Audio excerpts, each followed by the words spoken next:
Magandang umaga, grade 6 Bayani. Magandang umaga po, mga guro. Ako si Binibining Madeline. At ako naman si Binibining Ganini. Maaaring tumayo lahat para sa ating panalangin.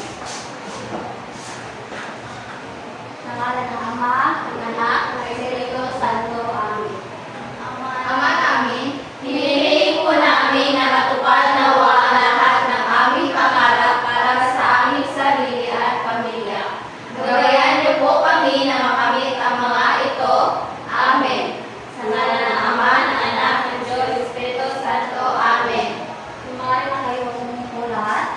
So ngayon, si Binibining Madeline muna ang magbibigay ng unang aktibidad. Ganahan mo magduwata ninyo? Yes, sir. So karon atong duwa ang bola ng kapalaran. So tanan mga rog. So ang klase ay upo yung bilog. Magpatugtog ang musika habang pinapasa ang bola. Kapag huminto ang musika, ang mag-aaral na may hawak ng bola ay sasagot ng tanong tungkol sa mga bayani o magbabahagi ng kanilang natutunan. Sa bawat tamang sagot, maaaring magbigay ng maliit na premyo o punto. So, kung kinsa to ang mas makatubang na ay premyo. So, karon palingogog. Mag-circle lang mo.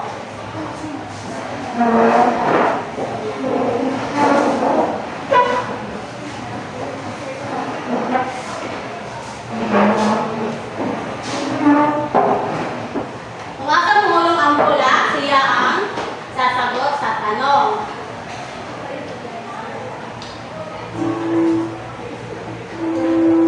Okay, start na. Uy, ang bola.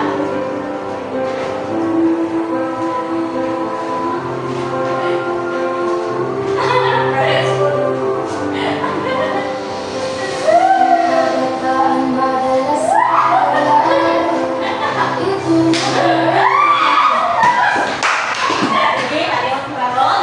So, ano ang naiambang ni Andres Bonifacio sa ating kalayaan? Lumaban si Andres Bonifacio para makamit natin ang ating kalayaan. Very good. So, next, tutuloy sa bola ha.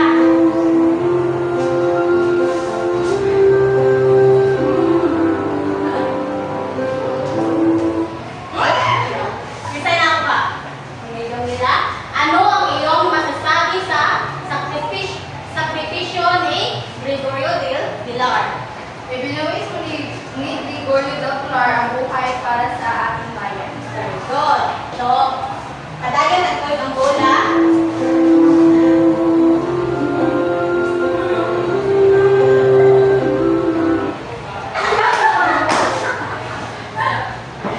Paano natin maihahalintulad ang sakripisyo ni Melchor Aquino sa kasalukuyan ngayon?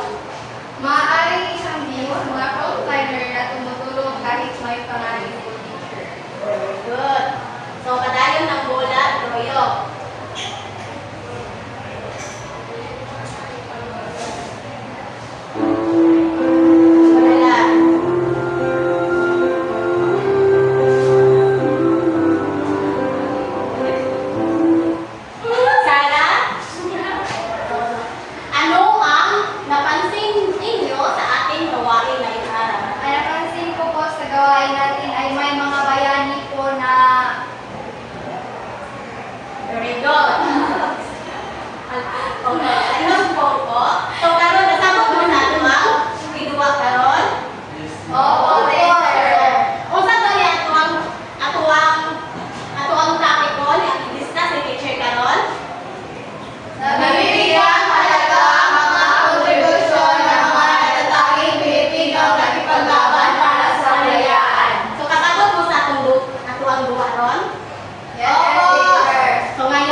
salamat sa mga patuloy na lumalaban. Binanggit niya sa liham sina Andres Bonifacio na hindi natakot ipaglaban ang bayan kahit buhay ang kapalit. Si Gregorio del Pilar na sa murang edad ay nagpakita ng tunay na kabayanihan. Si General Antonio Luna na may talinong ipinaglaban ang bayan, ngunit nasawi sa kamay ng kapwa Pilipino. At si Melchora Aquino, si Tandang Sora na walang pag-alinlangan mag-alay ng tulong at pagmamahal sa mga revolusyonaryo. Sa huling bahagi ng liham, malinaw ang kanyang pakiusap, pakibasa, huwag kang susuko, anak. Ipagpatuloy mo ang laban. Sa bawat hakbang mo, nadarama ko ang ibok ng ating kasaysayan. Ang kalayaan ay bunga ng ating tapang at ikaw ang pag-asa ng bukas. Nang matapos ang liham, pinasok niya ito sa isang sobre at tinago sa kanyang puso. Hindi para itago habang buhay, kundi upang maging paalala ng kanyang walang hanggang pagmamahal sa bayan at sa kanyang anak na patuloy na nakipaglaban para sa isang madayang kinabukasan. So, naiintindihan ka ang kwento? Opo! So, ngayon, sino ang nagsulat ng tiyak sa kwento? Chelsea? Si Inang Bayan ko. Okay, magaling. Bigyan ng palakpak si Chelsea. Dalawang tanong. Kanino isinulat ang liham?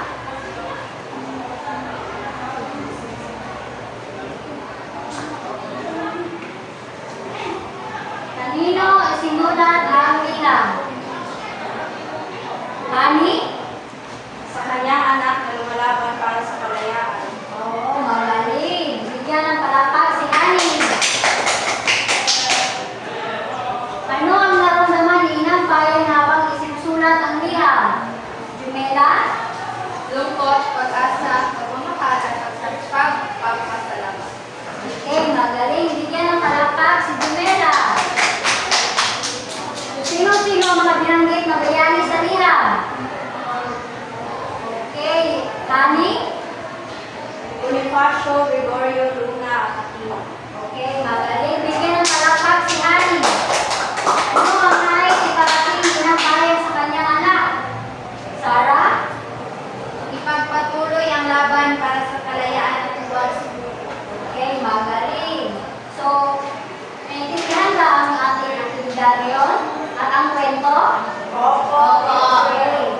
So, ang ating tatalakayin ay mga solusyon ng mga natatanging Pilipino na ipaglaban para sa kalayaan. Ilang mga Pilipino na ipaglaban sa kalayaan ay si Antonio Luna, Emilio Aguinaldo, Melchora Aquino, Andres Bonifacio, Gregorio del Pilar, at Miguel Malvar. Tatalakayin muna natin si Antonio Luna. Nakipaglaban sa Himagsikan laban sa Espanya at Commander-in-Chief sa panahon ng pamumuno ni Aguinaldo. Si Emilio Aguinaldo ay siya ang unang pangulo ng Pilipinas. Pinaunahan ang pakipaglaban laban sa Amerikano. Ibig sabihin siya ang leader o siya ang namumuno sa pakipaglaban sa Amerikano. Pinakamagaling na general sa panahon ng Revolutionaryong Pilipino, miyembro ng La Solidaridad noong panahon ng propaganda. Itinatag din niya ang Akademya Militar, nagsanay sa mga opisyal na revolusyon upang lalong maging mahusay na leader. Sumuong sa mahigpit na labanan sa Laluma at binansagang Dapier General. Bakit siya binansagang Dapier General? Kasi siya ang kinatatakutan ng lahat. Dahil siya ay wala din kinatatakutan. Next ay si Andres Bonifacio. Ito si Andres Bonifacio. Nakikita niyo ba sa picture? Sa television? Nagtatag at supremo ng katipunan na nagpayabong at nagpasindi sa damdaming nasyonalismo ng mga Pilipino para lumaya sa pag-aari ng mga Espanyol. At naging kasapi ng Liga Pilipina na itinatag ni Jose Rizal. Siya ang simbolo ng katatagan at pag-asa ng mumulong sa maraming Pilipino sa ipaglaban ng kanilang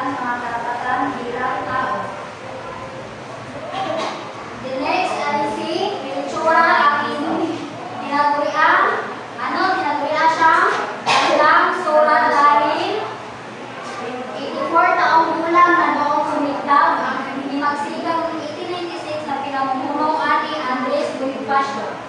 Pinalagaan at tinupok ang mga katipunero na pinamumunuan ni Bonifacio noon. Tinanggihan ang ibibigay na pensyon ng mga Amerikano. At susunod naman si Emilio Aguinaldo. Nakiligma sa magsikan laban sa Espanya noong 1896 to 1898 at Amerikano noon lamang 1898. Unang Pangulo ng Republika ng Pilipinas si Emilio Aguinaldo. Binansagang piniral niyong na nagpahayag ng kalayaan ng bansa laban sa Espanya. Sa kanyang tahanan, unang ibinigay-way ang unang watawat ng Pilipinas. Miyembro ng Katipunan bilang tenyente at pagtagal ay naging general siya. Next naman si Gregorio del Pilar. Siya ang pinakabatang general sa edad na 24. Lumaban sa magsikan laban sa mga Amerikano at nagtungo sa pasuntihan kasama ang 60 na kawal upang ipagtanggol ito at nagdaman ng mga tumutugis kay ang ginaldo ng mga Amerikano. Binansagang bayani ng Tiradpas at nanguna sa pag-atake sa kwarte ng mga Espanyol sa paumbog. At naging mensahero ng mga propagandista. Mahusay din yung minani sa Aguinaldo at tinagurian siyang King Leonidas ng Pilipinas. At si Gregorio del Pilar ay meron din itong asawa. At ang panghuli naman si Miguel Malvar. Naging aktibong pinunong general ng Batangas at nagpaglaban sa magsikan laban sa Espanyol. Senior officer siya na nagpaglaban sa Jacote Bridge laban sa Espanya. Komandante general na nagpaglaban sa imperialismo Amerikano at lumaban sa digmaang Pilipino-Amerikano at tumanili sa pamumuno ng malakip si Aguinaldo. So, naintindihan ba ang aking tinalakay? Oo. Sino ang mga bayanan na yun? Si Maguilar, si Antonio Luna, si Andres Bonifacio, si Medjora Aquino, si Emilio Aguinaldo, at si Gregorio del Pilar. Magaling, ganyan ang karaktak ang sarili. So ngayon, binigay ko kayo ni Teacher Madeline para sa ating aktibidad. Handa na ba kayo? Opo. Hi! Hello! Kung karon ganahan mo, activity? Yes, teacher. Na, si teacher na ay nagpipar. Nagkani siya ay hari ka na gawingon.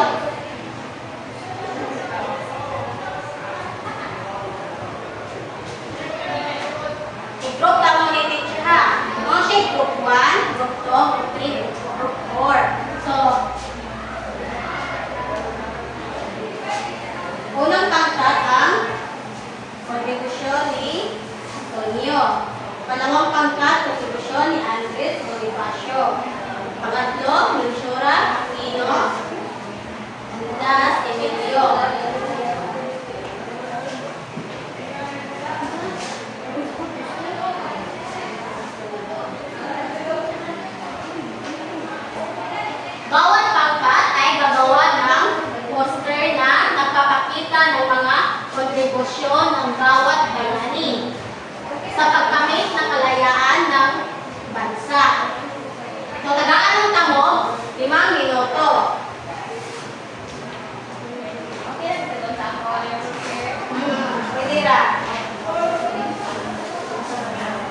human yung drawing, kailangan may usang mo baro para i-explain ninyo ng anong tanang inyong drawing.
Hintay mo man na.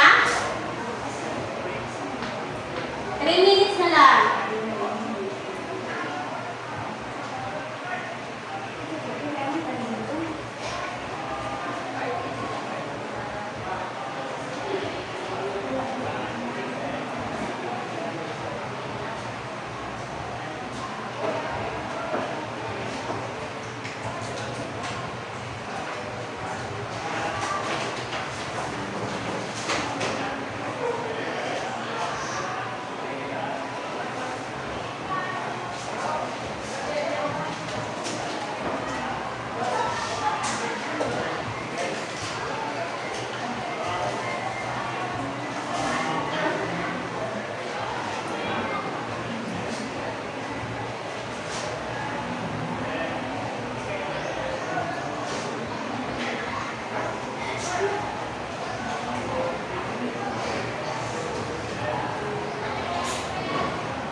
Hintay mo man na.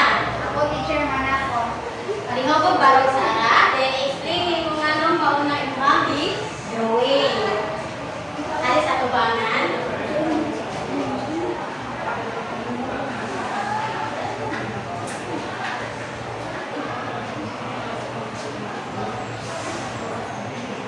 Ito ba na drawing si ma'am, classmate?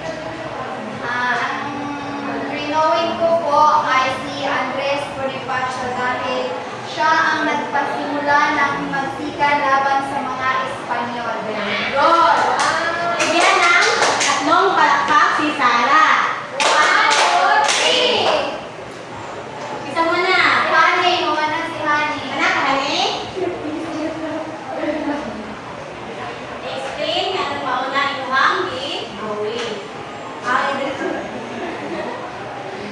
Ang drawing ko po ay si Emilio Aguinaldo dahil siya ang unang Pangulo ng Pilipinas. Very good. Bigyan ng palakpak si Hani. 1, 2, 3. Next. Good shot.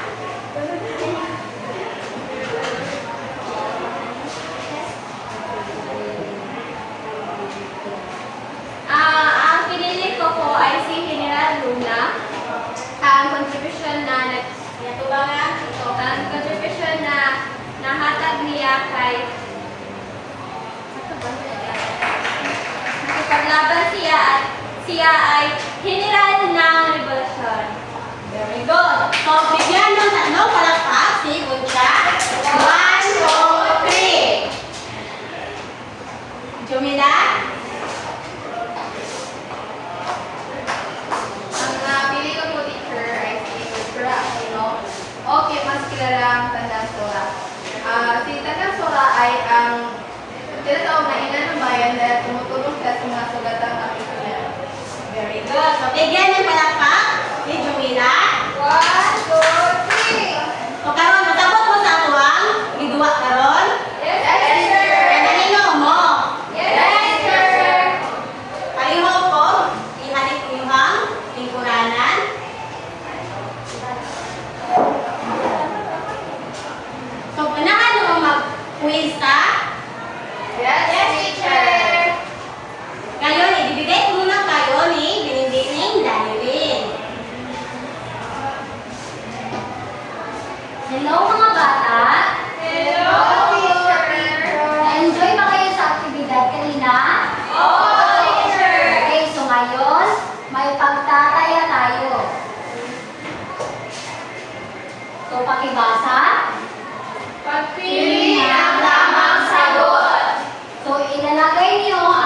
sagot sa inyong malinis na papel. So, bibigyan ko kayo ng 5 minuto sa pagsagot.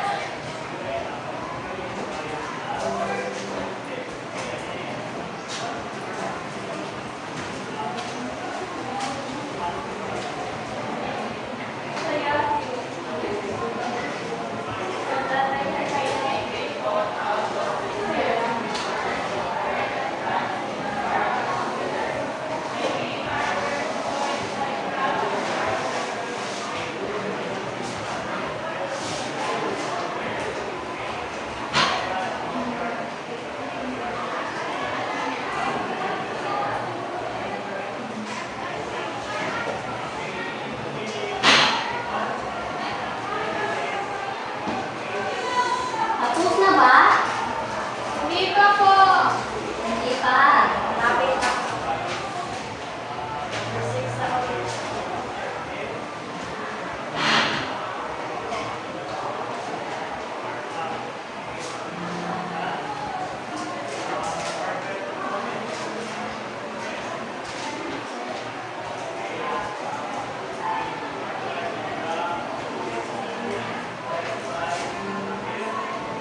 Pwede na niya sa kasayunan. Tapos na ba ang lahat? Tapos na po. Okay. So ngayon, magbawas to tayo. Sino ang sasagot sa una? Babasahin at ibibigay ang sagot. Sino ang sasagot? Sino ang tinaguriang na First General? Si Antonio Luna. Si Chelsea? Si Antonio Luna, teacher. Okay, magaling. Ikalawa, sino ang sasagot? Alin sa mga sumusunod ang tama tungkol kay Gregorio de Pilar? Sarah? Letter C, teacher. Siya ang pinakabatang general sa ilalan. Dalawang post-apat. Okay, tama. Ikatlo, sino ang sasagot? Teacher. Honey? Si nagpapagat naging supremo na kapatiran. Okay, magaling. Ikaapat, sino ang sasagot? So, Jelly? Letter C, teacher. Tandang Sora. Si Melchora Aquino ay tinatawag na Tandang Sora. So, magaling, Jelly. Ikalima, sino ang sasagot? Chelsea? Letter C, teacher. Siya ang nagpahayag ng kalayaan ng Pilipinas. Okay, tama. Si Emilio Aguinaldo ang nagpahayag ng kalayaan. Ika-anim, sino ang sasagot? Anong lugar na ang matapang ay pinagtanggol ni Gregorio de Pilar?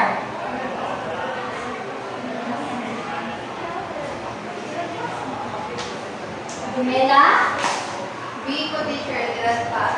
Pas. Magaling. Ikapito, sino ang nagtatag ng Akademya Militar? Sino ang nagtatag ng Akademya Militar? Hari? Letter D, teacher. Antonio Luna. Okay, magaling. So, ikawalo, sino ang sasagot? Ano ang tinanggihan ni Melchora Aquino bilang tanda ng kanyang paninindigan? Jerry? Letter C, teacher. Pincho mula sa mga Amerikano. Okay, magaling. Ikasiyam, sino ang pumalili sa pamumuno ng revolusyonaryong pwersa matapos madakip si Aguinaldo? B, teacher. Okay, letter B. At pinakahuli, alin sa mga sumusunod ng hindi direktang kontribusyon ni Antonio Luna? Letter Letter D. C. So, magaling. So, sino ang nakakuha ng malaking marka? Teacher. Okay, so lahat pala, no? So, naintindihan ninyo